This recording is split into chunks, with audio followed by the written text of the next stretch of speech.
Technology is not my friend. Oh, hey everyone, it's Marcy from 90 here. I just was saying, you probably caught the tail end of it. Technology is not my friend today, which happens, especially when you need it to.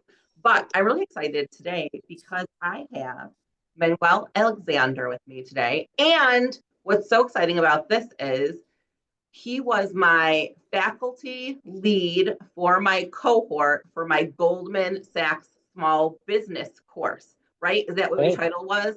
Yeah, I want to make sure I absolutely. said it right, faculty Yeah. lead, which is so cool. And I actually, looking at my certificate right here, I did it back in 2022. I graduated. Manuel recently reached out to me and said, "Hey, Marcy, I haven't talked to you in a really long time. Let's chat." We had this great conversation. We were like, "Okay, let's record something. Let's talk to everyone." So, welcome. I'm so happy to have you. Yeah, thank you, Marcy. Yeah, look, absolutely. It was catching back up because also, so I have a business as well, and I fight the good fight just like everybody else who's running and owning a business. And it was you're so focused on the day to day, and you're really just problem solving every day. On That's what you do as sort of the head of the business, that you lose sight of the things that matter, and staying connected was one of the things that even I said, you know what, I didn't do that great of a job. So I reached out, and then I was glad to hear that you are out there putting yourself out there, because a lot of people are scared. They don't want to communicate. They don't like the way they talk on video. They don't like the way they look on video. It's always something. It's you have these apprehensions about putting yourself out there. But truth be told, like when you told me, and I saw that what you had been doing. I said, kudos to you. Great job for putting yourself out there. And I said, if there's any way for me to add value, I often share my 2 cents with people that don't even ask for it. But in this case, it was yeah. Look, I'm happy to add any value to what you're doing with the people who are watching these videos, and what it means for your business as well. So, yes, I will say I hate myself on video. I hate the way that I talk and look. I never feel like my hair looks good, all of the things. So, and you can see it's super dark in my office. I have to address this whole video cam thing, but whatever, we do it regardless. Now, for the people, tell me what your main occupation is. Like, what do you do for a living? Yeah. So, to people that I don't know, my answer is always whatever it takes. That's what I do, whatever it takes. But so in January of 2020, 3 months before lockdown, the pandemic year, I started a business with a buddy of mine. It was a CPA firm that would do both taxes and bookkeeping. And so those were going to be where we started. Now, ironically enough, I am neither a CPA nor a bookkeeper, but fast forward 5 years, and we have a 50-person team made up of every one of the typical divisions that you see in a firm, which is bookkeeping, tax, assurance, and investment. We have an investment division. We have a insurance division. We help with the operations consulting, a lot of advisory services. And so now we're full fledged, and that's what I do day to day. I am still part of Goldman Sachs. Now, I try to retire. I've tried to retire like 3 or 4 times from it, but opportunities continue to present themselves and say, "Hey, can you come help out?" And the truth is, it's very fulfilling to help small business owners talk through what they're going through, but also like how do you scale even while dealing with all the noise. So that's what I do day to day, and it's one of my passions is definitely working and helping with small businesses. So, for anyone who doesn't know about Goldman Sachs, let's talk about this program. I kind of stumbled upon it. I love learning, which sounds super corny. Anybody out there, I know you think whatever, Marcy, but I really do. Like, I loved school. I love learning about new things. I love courses and classes that directly pertain to what I'm trying to accomplish. When I came across Goldman Sachs, I was like, "Ooh, this sounds so interesting. Let me see." And it was an amazing experience that I'll tell you about. But first, I want to hear, like, if you had to describe the program in a nutshell, what would you say about it? Yeah, so the program in a nutshell is a program that is designed for small business owners who are looking to grow. Because there is a saying, well, if you're not growing, your business is dying. And that's just because, you know what, there's inflation, there's macroeconomic conditions. Uh, but really what it is it's a program that is for people who want to grow their businesses. I say that on day one, if you're here and you don't want to grow your business, you're in the wrong place. So anybody who's interested in learning and expanding their horizons and taking a very pragmatic approach, definitely look to the Goldman Sachs 10,000 Small Businesses program. The goal was to graduate 10,000 businesses. At this point, it has gotten closer to about 20,000 businesses that have gone through this program. So huge alumni network, and it's a huge opportunity for those that get to be part of it. Sometimes people have to apply several times, but when you get in, it's a reset for your business and it changes your mindset about how to do things. Statistics do show that the majority of businesses that go through the program grow their revenues within about 18 months, but also hire more people. So overwhelmingly, if you get into this program, the odds are in your favor of making some positive changes in your business. So what I loved about that, and I'll say to anyone who's listening, you're like, I'm a solopreneur, or I'm just getting started, or I've been in it for years and years. What I loved about it, for me, there were two things. One is that I'm not a financials girl. Like, that's not my thing. I Yeah. hope the columns, balance in my favor at the end of the year. But I didn't do a good job of tracking, previously, I think. But more importantly, I didn't really understand like all of the reporting and the numbers and how to dig in to find out. So while I didn't love that, like I don't love numbers in general, I appreciated the amount of time spent to really dig down in the class and figure out how to do that. That was my first thing. The second thing was it was a great piece to talk about, hey, what's a challenge? How do you address that challenge? How do you make it happen? But the coolest part was like the people for me. I think a lot of times small business, the entrepreneurs, like you're just out here on your own, right? Like you're doing your own thing and you're Yep. hoping you're doing all the right stuff. And what was nice is that there were other people who maybe weren't in the same business I was, but they were facing certainly some of the same challenges. Or we could talk about my challenges and they had an objective point of view because they weren't in it. And we had people like dog walkers, and there was a psychic in our group, Susan, who makes chocolate out of Washington. Like, I love her. There were Yeah. all sorts of business. It didn't have to be CPAs or attorneys. Like, there were people who owned, a closet organizing business, and that was their thing. So what I think I loved most about it really was that there was just this influx of people who were like, I see a need, let me address it, right? Which is so funny that you said to me, hey, I'm not a CPA, but I own a CPA firm. Right? It's not, I know that sounds funny. And people are like, oh, but that's sort of how I feel sometimes too. I'm like, oh, I can find and source anything, right? So I can find good people, working on a project of like graphic design stuff, and I'm not that girl, but I know how to find a good graphic designer to help me accomplish what it Yep. is that I need to do. So I would say if you're listening to this and you're not entirely sure if like you would qualify, the coolest part about it is you don't have to be a big business. Bring your idea, right? Bring a challenge that you have. Let's talk about it in that space. Absolutely. Yeah. And to your first point, when it comes to financial, so financials is like not it's not super sexy, right? As it relates to business. It's the The worst.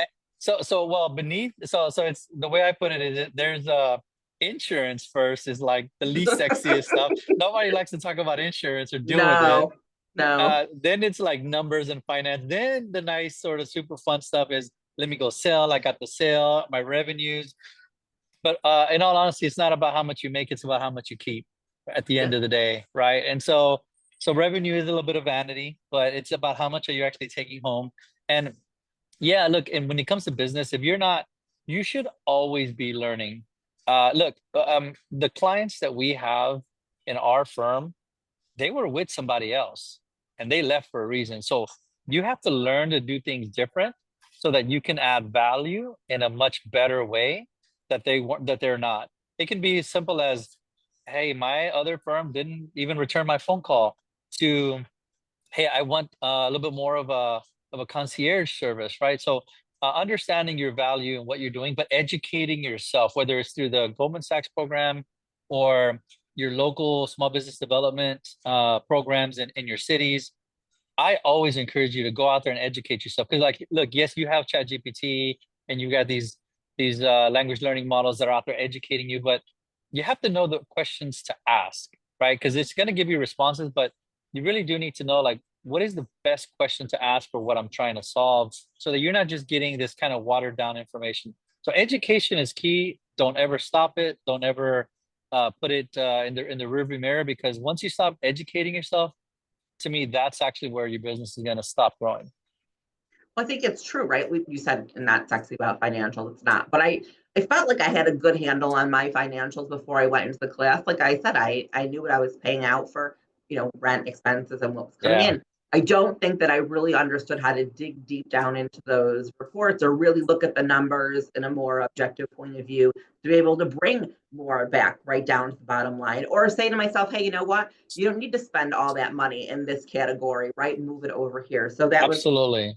that was pretty cool too. I also loved the you know, the marketing piece where it really was talk, let's figure out a way, like what's your biggest challenge and what are you going to do with that challenge. And what was so fun was there a lot of people who were like, I want to sell in 5 years, which you wouldn't think would be like that a sort of challenge, but uh it was a great opportunity to think to yourself, yeah, what's my exit strategy, right? Like what do I want to see this happen in 5 or 10 or 15 years? And when I'm at the point that I want to stop, what do I do with my business? Like, do I just walk away and say, hey, I'm done? Or is there some value in that? Would someone be willing to take it over or buy it from me? And for someone who's small, you just assume, hey, no one's going to want to do that. But it really gave me the foresight to think about, okay, you know what? Maybe I can sell it. Maybe there is some value in what I do. How could I piecemeal it or do stuff? So that was a cool thing too, not to hear only about growing it, but like how do you exit from it when you're ready to move Yeah, on? absolutely. Look, at the end of the day, it's about creating value, right? And you have a store of value, like a dollar bill has a store of value, right? And you go and you exchange it for goods and services. It's the same with your business, is you have to create a value. If you don't have any value creation in it, then yeah, who's gonna want to pay you for it, right? You're gonna have to pay somebody to take it off your hands if it doesn't have any value. So, and the reason somebody's gonna buy your business is because you've proven that it creates value, and value in this case is gonna be in the form of cash flow, right? So hey, this thing's making money. There's some value there. I'm gonna give you X amount of dollars for it. And so once you create that value, then you have the ability to decide, hey, do I want to keep this or do I want to exit? Now, a lot of people, Marcia, they don't have really a solid picture of what that exit looks like. Yeah. I would say that most business owners, they just are living day to day as it relates to, I come in, I do my thing, I go home. And there's no goal in mind. There's no exit in mind. And some people are like, well, I don't know when to exit, Manuel. I don't know that I want to exit or when I want to exit. And it's like, you know what? That is fine. Matter of fact, it's not about the exit. It's about having the option to exit, Mhm. right? So right now, if you needed to sell your firm because of a life event, the question becomes, are you going to extract maximum value? If the answer is no, then there is work to be done. So build your business and work on your business in a way that you could sell it at any time because it runs well operationally, financially, with people, with culture, with marketing, with all of the different foundation blocks that make a business strong. So yeah, I would definitely say if you have not thought about what that exit looks like, then at least think about the option to exit. I think that's a good point, right? Even though you may not, it's working day to day is hard. It's hard enough, right? Without having Yep. some sort of goal or plan in mind for the future, you're almost spinning your wheels. I mean, it doesn't have to be an exit strategy, but there should be something you're looking towards, whether it's increasing your revenue by 10% or building your staff by 4 more employees. I Yeah. think that was a big piece of what I learned in the classes that I've taken is, you know, look at your short term, obviously day to day, right? Your post-it notes, what I need to get done today, what parts, Yeah. but what do I need to get done next week and next month and next year and in 5 years from now? Like, what do you want to look like at that point? Even if you're not exiting at that point, and that's fine if you're not, where's your intention? Like, where do you plan on being? Because if you're going to be in the same place that you're here today, and I'm not saying it's a bad thing, if that's your thing, then that's okay. but know that that could present some challenges, or know that where you are today, right? Like you have to decide how you want to continue through there. Because Yeah. someone said yesterday on the news, that made me laugh. She said to me, if you have uncertainty in your business, right, then you're not running your business properly. And it made me laugh.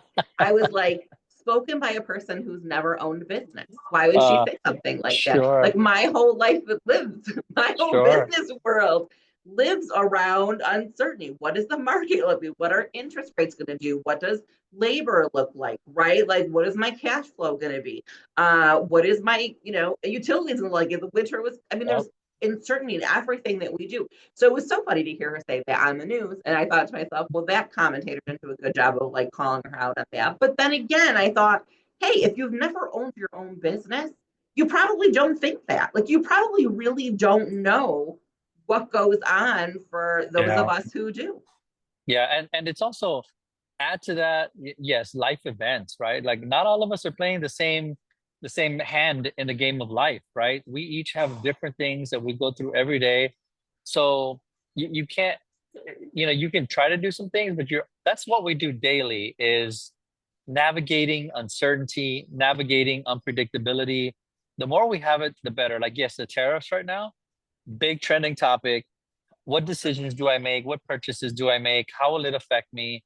You hear about stories, I don't know if they're real or not, because you don't know what to believe on social anymore. But they're shipping 3 airplanes full of Birkin bags, or they're shipping 3 777s full of microchips, right? Because they don't want to pay taxes or they're trying to beat the deadline. So there's just a lot of uncertainty that we will always have to navigate, but that just comes with what we signed up for.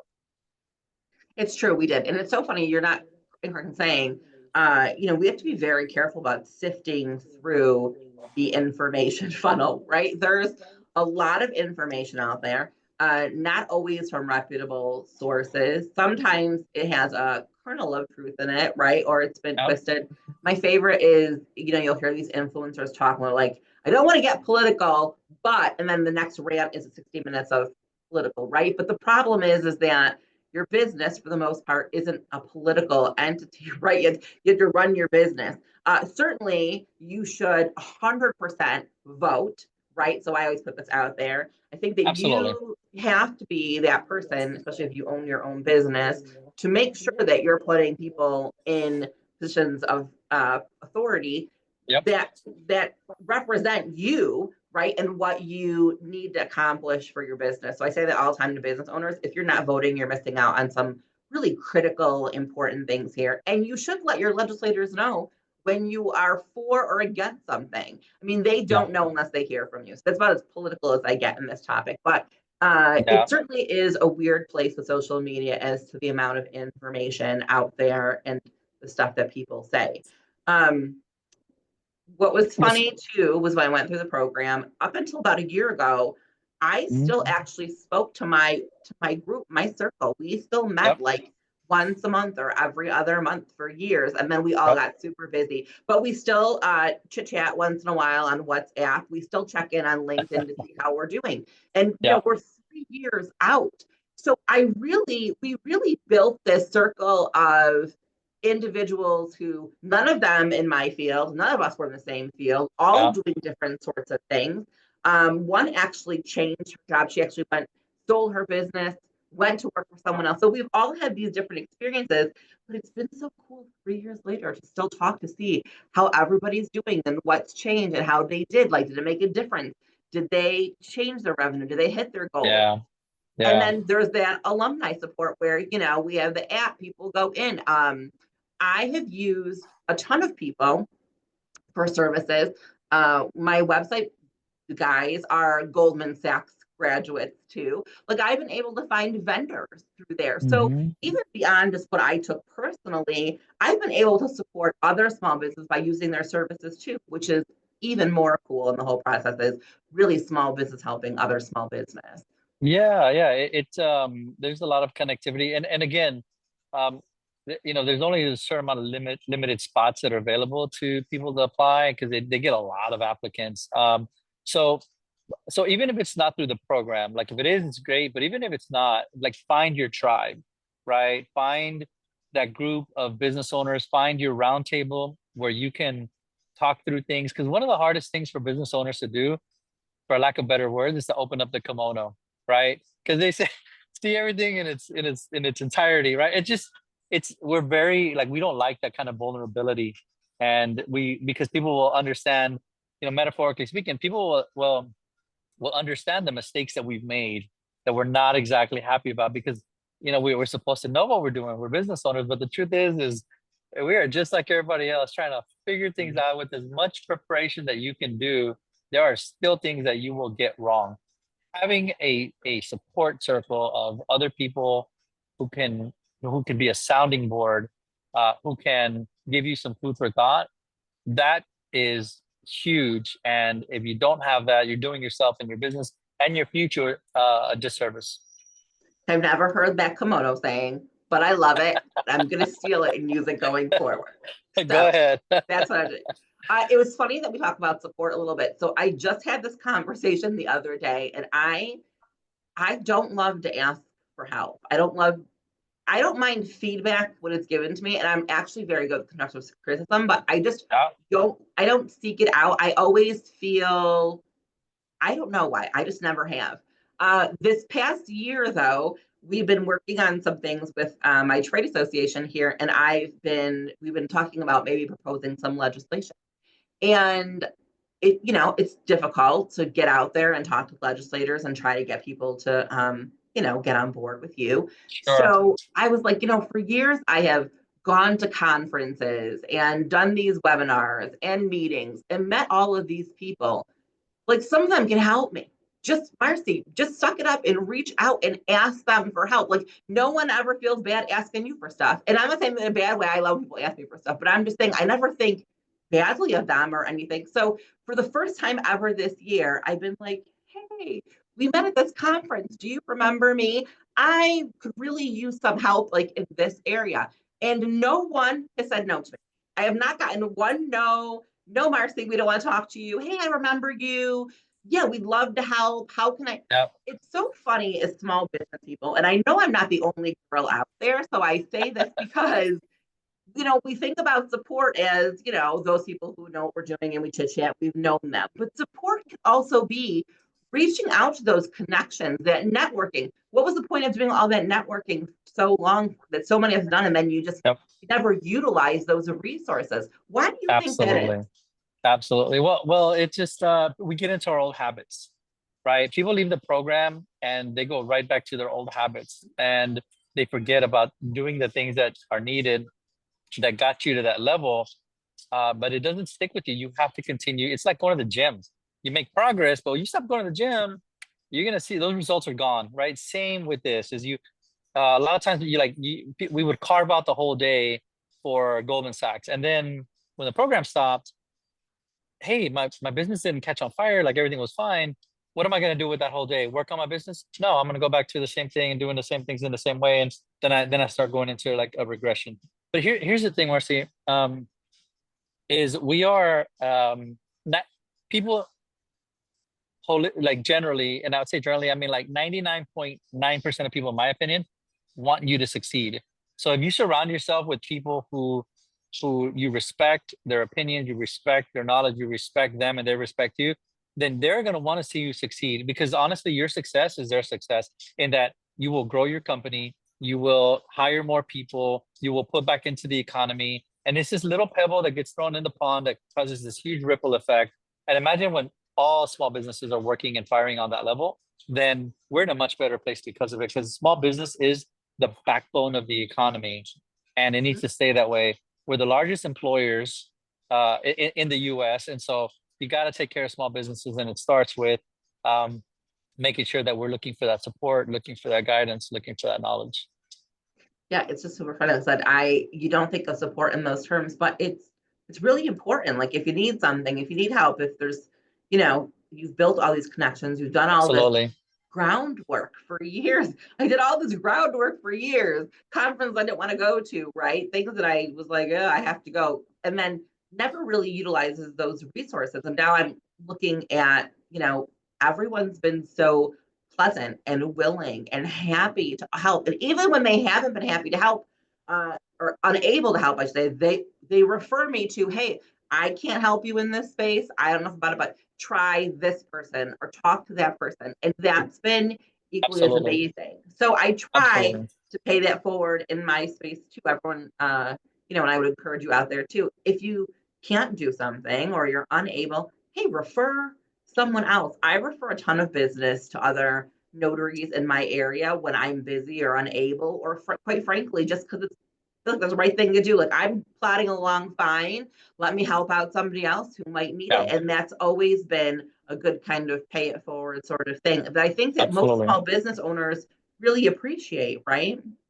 Absolutely. Yeah. Look, it's out of sight, out of mind. So when you have somebody at the forefront, and I believe that you can, when you put good into the world, like it'll come back to you, right? And you do it unconditionally.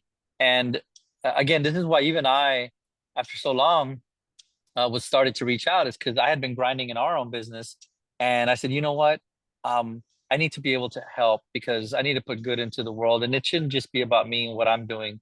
And this is so many great conversations have come from reconnecting. Like, look, here I am reconnecting with you. We talked like a month ago, and here we are just continuing the conversation, and we're sort of back in each other's lives in this way.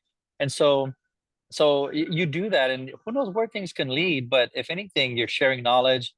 uh Talking to you sort of keeps me motivated to continue these conversations, and I'm sure vice versa, you're going to get off of, you get off the calls and you're like, all right, I can do this, and we can grow it, or we can fix these things, or whatever that looks like for you. So I think it's a great way for people to charge each other's batteries, so to speak, which is always a good thing. Yeah, it's just so fun to have a conversation, right? Like our last conversation, even this one, there was no particular goal or purpose, I Mm, suppose, which sounds, I mean, there is a purpose here on our video. We want you all to like hear what we have to say and take it to heart and love all the sure. things. Sure. But I mean, we said let's just jump on and have a call about stuff. Like let's just talk one business owner to another business owner. And maybe Absolutely. that's like the best piece of all of this is that we're not in the same business. We don't necessarily share the same challenges or struggles, but we have a conversation. And the last time, you said to me, well, hey, Marcy, I saw this and what about this? What do you think? And I was like, oh, you know what? I didn't think about that because I'm in my business every single day. There's no objectivity, right? Everything Yeah. I do is very subjective. It's nice to have someone who maybe doesn't know all the things that I do. They're not down and dirty in the notary world, but they're a business owner who can say to me, well, I found this to be super relatable. Why don't you do more of this kind of thing? And that's a Sure. great thing. Sometimes we don't think about. We love talking to other people who are in our space because we feel like they understand what we're going through. And they do. And you should have Absolutely. those people in your tribe. I'm not saying that you shouldn't, you 100% should.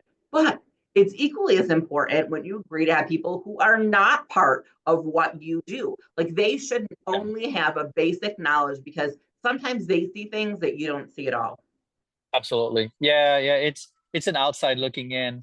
And again, it's just something that sometimes we're too close to what we're doing, and it's hard to see and take a 10,000 foot perspective. But when somebody else from the outside comes in, it's like, oh, it's so obvious. And maybe it's easier said than done, right? Um, but at least it's a conversation, and hey, let me see if I can find some answers to that question, because that may be interesting. Maybe there's something there. So that continues to help you grow, to continue to for you to do a lot of critical thinking, which you need to in business. So if you had to give small business, entrepreneur, self-employed individual like a hot tip, what is the one thing you want them to know or to take to Sure. heart in this space of, hey, this is what we do? Yeah. So I would say that, like, look, stop comparing yourself to everybody else. Stop comparing yourself to other people's revenues. Stop comparing yourself to other people's social media profiles. Stop comparing yourself, because you are always going to feel like you're behind. You're not going to celebrate the small wins, and you have to run the race, but you have to run it at your pace, not somebody else's. So my recommendation is to is to just stay focused on you, do the best thing that you can do for your clients, for your family, for the people that work with you, and what's going to help you sleep at night. And if you do those things, you're going to live a happy life. And really, if you're lucky, you're here between 75 and 85 years, give or take. And that's really a blink. In the blink of an eye, because if you think about time and how long the world has been around and how long society's been around, like you're only here for a second. So be yourself, you do you, and be happy about it. And don't worry about what you don't have and what somebody else does.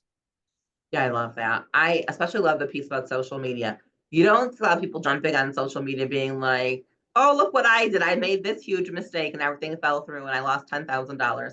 People aren't, right? You're not seeing Nope. all of that, right? And you're Nope. not seeing the people who are successful. You're not seeing what it took for them to get there, right? Like we're not seeing all of those steps. We're seeing the end result. And that's wonderful. I am so happy to see that. But I would love to see more of here's what I had to do and how many years it took and how long it took and how many no's I got and rejections and Yep. mistakes to get to this. Absolutely. So I love this tip and I think it's super important. I would add, hey, you do you, right? Like You do you. you have to be the one to run your business. You're the one out there every single day. That whatever works for that person is great. If it worked for them, it might not work for you, and that's really okay. We have to go from this idea that we should all do, the same thing as someone else and take their blueprint and make it our own. They're not you, right? How you operate might not be the same thing. Absolutely. So put your own spin Absolutely. on it. And that's what makes your business stand out, right? Like we talk about a lot of times in the business world, like what makes your business different than someone else's? And people will say, Anthony was my business advisor, and he would say, don't say customer service. Everyone says customer service. That's not a good standout, which always made me laugh. But he made a good point. There are lots of good companies who have good customer service. Like, what's different about you? Absolutely. Don't use these generic terms. Really pinpoint it. And if you don't know what that is, then you either have to ask someone else, like, what do you see? Or that's your priority, right? What are you going to do to make a difference than everybody else out there who runs the same kind of business that you do? Absolutely. Absolutely. This has been so much fun, Marcy. So fun. I loved every minute of this. Thank you so much for coming on. I have to say this because my staff always says, Marcy, you always have to say like, share, subscribe, because I never say that. So everyone, please like, share, subscribe. I also am going to tell you that we're going to have Manuel back again because this was a great conversation and I love talking about business stuff. And so if he's amiable to it, we would love to have you come back. Yeah, let's have a part 2. Part 2, maybe in a part 3. Maybe it'll be a continuing series, like twice or 3 times a year. We'll have special guests come on. They can ask you questions. See, now that you've said yes, and I've asked you because I'm good about asking people for stuff now. Sure. I sucked you into this whole process. So thank you so much for your time today. Everyone out there, thank you for the listen, and we'll be back soon. All right. See ya.